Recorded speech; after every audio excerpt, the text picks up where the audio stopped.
Hey everyone, Scott here to discuss A Simple Favor, starring Anna Kendrick, Blake Lively, Henry Golding, Andrew Reynolds, and Ian Holm, Joshua Satine, Linda Cardellini, and Rupert Friend, directed by Paul Feig. Not one of my favorite directors. I'll discuss why when I get to the review. Now, I have seen this movie before, but it's been since theaters since I've seen this. Does it make this movie good or bad? I'm not going to say until we get to the end or when I start on this review, which I'm about to do right now.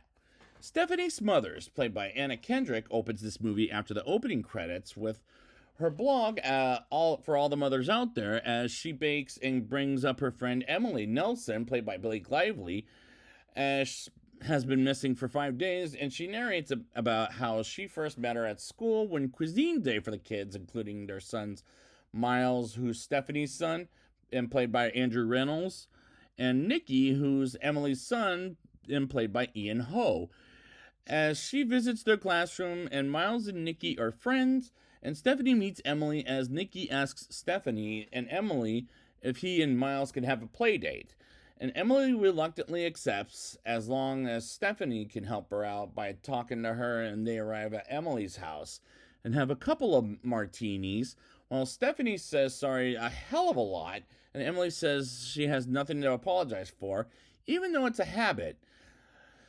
As Emily has a husband who wrote a book 10 years ago, and the characters are not great in my opinion, as they're fine but need to improve. Stephanie brings up how her husband died in a car accident, which may be part of the reason why I don't wish to drive, as I'm scaredy chicken, until Emily's husband, Sean Townsend, played by Henry Golding, gets home and Emily kisses Emily up the storm as Stephanie brings up of how she wants to pick up Nicky from school.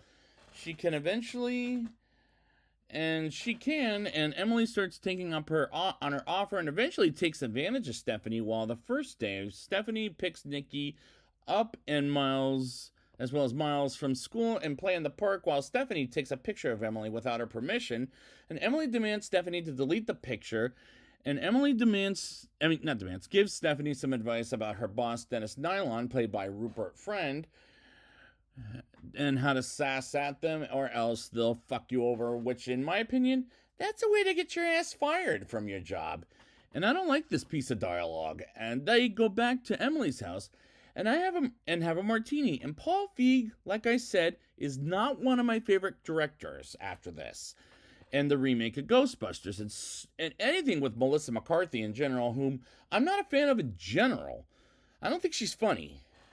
Emily and Stephanie trade confessions as Stephanie confesses how her half-brother Chris, whom she met after her father's funeral, fucked her, and Emily calls Stephanie a brother fucker, as this is a fucking awkward dialogue, as the writing in this is absolutely cringeworthy in the most awkward way possible, as Emily goes out of town to Miami while Sean is out of town in London but for his mother. But one tip, Stephanie doesn't know Emily is out of town in Miami, as Nicky stays with her and Miles for a couple of days, and Stephanie calls the police as well as her work, and they said she's in Miami and won't be back for a few days, and Sean comes home and calls the police about how Emily is missing, and they get questioned by the damn cops, whom assume the worst right out the bat.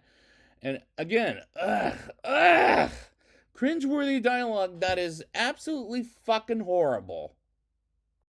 Stephanie wakes up the next day as she slept with Sean and sees Sean made a vegetable kind of drink, which is not my favorite thing to drink in my opinion because it would make me vomit. And Stephanie makes a blog about Sean and the police and goes to her work to talk with Dennis Nylon about Emily and how she's missing, and waits for him to come in.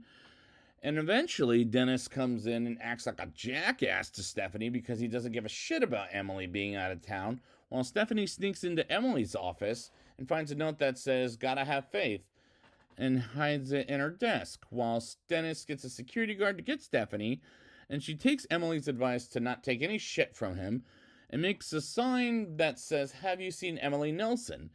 all day long. As Stephanie gets home, Sean gets back as she cooks for him, and Nicky and Detective Somerville comes by the house. When I first watched this for the show, I thought that was Brian Tyree Henry. Like, I swear to God, the guy looks like him. And I had to look him up on IMDb, and as it turns out, it's not him, but it's an actor named Bashir Salahuddin. I don't know if I'm saying the name right. Please forgive me. Whom I reviewed a couple of times and don't remember him in movies like Marriage Story and Top Gun Maverick. While Stephanie reads a comment about where Emily is at, and the acting in this is not too convincing, as I don't believe in a damn thing they're saying throughout, as it was preposterous. We learn Emily is dead in the lake and have a funeral service for her, as the parents of the other kids are there as well, while Nicky beats up on Miles because Miles says his mother is in heaven, as he acts disrespectful towards Stephanie, as well as Sean when he called out his own father a loser, which is something Emily says while drunk at 2 in the afternoon, and Nicky is led to believe Stephanie is trying to replace his mother. And I remember what that was like, as that's something I don't wish to talk about in general. And we move on to a sex scene between Stephanie and Sean, and the next day comes, and Stephanie turns on music as she looks for the painting that reminds her of Emily that she admired earlier in the film when she was alive. And Stephanie puts the painting in her room and tries to on many of Emily's shoes and dresses until Detective Somerville comes in to talk to Stephanie about Emily, and this cinematography was not great, as this is poorly shot in my opinion.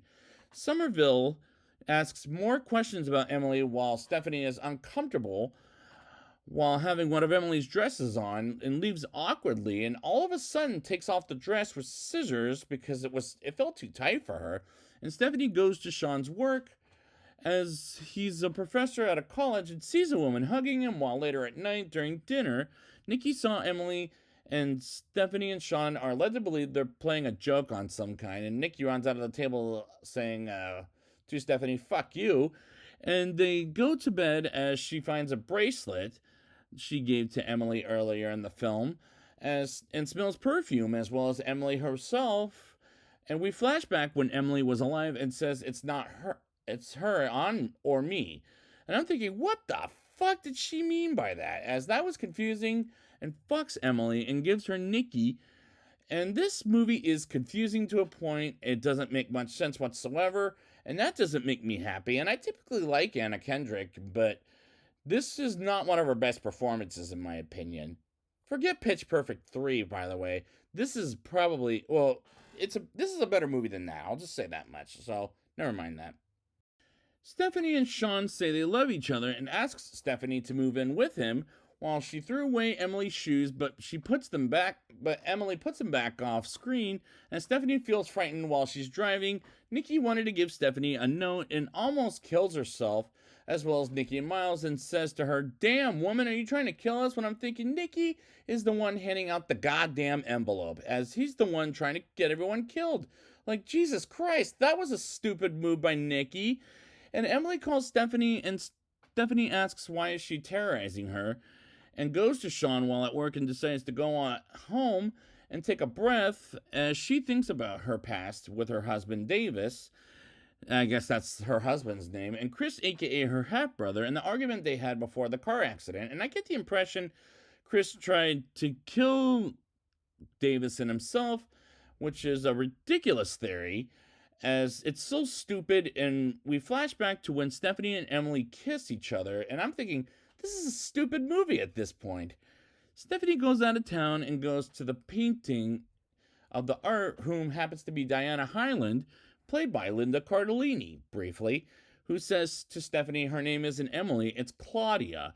Now, I'm confused at this point, and she asks about Michigan at the end of the scene, and this is a very confusing, like, her name is Emily or Claudia or Faith, or what the fuck is her name at least, as the movie starts to lose me by this point. And she gets to a place where she learns Emily isn't really who she is, as she has a twin sister. What were the names? Hope and Faith McLandon, and visits their own house where her parents, Bruce and Margaret, as a cleaning lady, and cleans the upstairs bathroom, as she goes by a different identity. And she explains what Hope and Faith did 16 years ago when they burned their parents' house. until Bruce gets home and Stephanie is almost killed by Bruce, but instead of killing her, Bruce says he'd like to order something. And the story of hope and faith does not make sense at all. And at this point, my head is kind of hurting from this confusion of a plot. And the more they say, the less I like this movie at this point in time.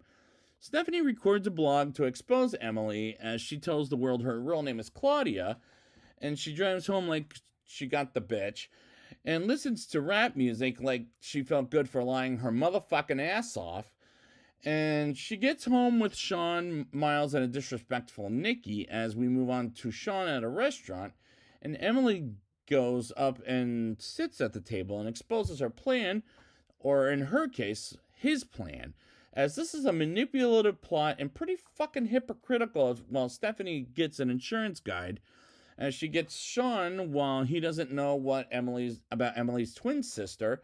And my head really hurts while Stephanie visits her grave. And Emily comes by and explains how she had triplets named Hope, Faith, and Charity. As she says they burned the house 16 years ago and got tattoos and split up 3 different locations. And Emily visits one of her sisters, whom I swear to God looked like Blake Lively. And the sister gets the idea of killing herself when Emily does suffocate her and drives away. And the more I think about this, the less I like this movie, as it's hurting my fucking head. After the mystery has been revealed, Stephanie believes Emily is a pathological liar and exposes Sean. He said on a tape recorder Sean doesn't love Stephanie, but he wanted her for sex. And they both don't want Sean anymore, while Emily tells Stephanie to frame Sean for murder. And he gets back home, and Detective Somerville believes that they're bullshit as he tries to get Nikki, but Stephanie can't give him Nikki as he's on an ongoing investigation. And I'm just confused by all this bullshit to begin with. Emily gives herself a black eye by a wrench and goes to a Detective Somerville to get Sean arrested for abusive behavior, and he gets out and goes to the house while Emily is there, and Sean tries to get her to confess she killed one of her sisters while wearing a bulletproof vest. And same with Stephanie, who records her blog with her camera on her shirt, as nobody realizes it until at the very end of the scene, while she has a gun at Sean and shoots him in the bulletproof vest. And so far, Emily doesn't buy any of this shit, as she tries to kill both Stephanie and Sean and blame it on one of the parents. And she shoots Sean in the shoulder, and Emily calls Stephanie her best friend until Stephanie points out she has a camera on her button of the shirt while she's recording her blog. And Emily tries to run away and almost shoots Stephanie dead until one of the parents runs Emily over with his car. And she tries to run away, but the cops do end up getting her. And Stephanie has 1,000 subscribers on her blog and makes more food of some kind. And Sean writes a second novel, and Emily is in prison and doing well at it, as the climax hurt me to death by thinking of in how much the most confusing way possible. Like, it makes no sense. And how much did it hurt me? Let's talk about it in a rating. I'll give this movie a 3.0 out of 10. The characters are fine, but not as good as they need to improve, as Paul Feig is not the greatest director working, in my opinion. After this, the Ghostbusters remake, and anything with his wife, Melissa McCarthy, whom I'm not a fan of in general, and the writing of this dialogue is absolutely cringeworthy in the most awkward way possible, as it's absolutely fucking horrible. The acting in this is not too convincing, as I don't believe in a damn thing they're saying throughout. This was preposterous, while the cinematography was not great, as this is poorly shot in my opinion. While this movie is confusing to a point, it makes no sense whatsoever, and that doesn't make me happy. And typically I like Anna Kendrick, but this is not one of her best performances in my opinion. The movie is stupid, as the backstory makes no sense, as this is a manipulative plot and pretty hypocritical, and unfortunately, I don't have a choice but to not recommend this movie, as this is a non-recommendation from this movie, because my head hurts after thinking about this movie. And the more I thought about it, the less I like this movie, as I'm not looking forward to the new movie, which is streaming only on Amazon Prime by tomorrow. By tomorrow. But we'll see if it gets any better or worse. So I'd like to thank you guys for joining me, and next time we'll be back with another simple favor. And until then, No more favors, please.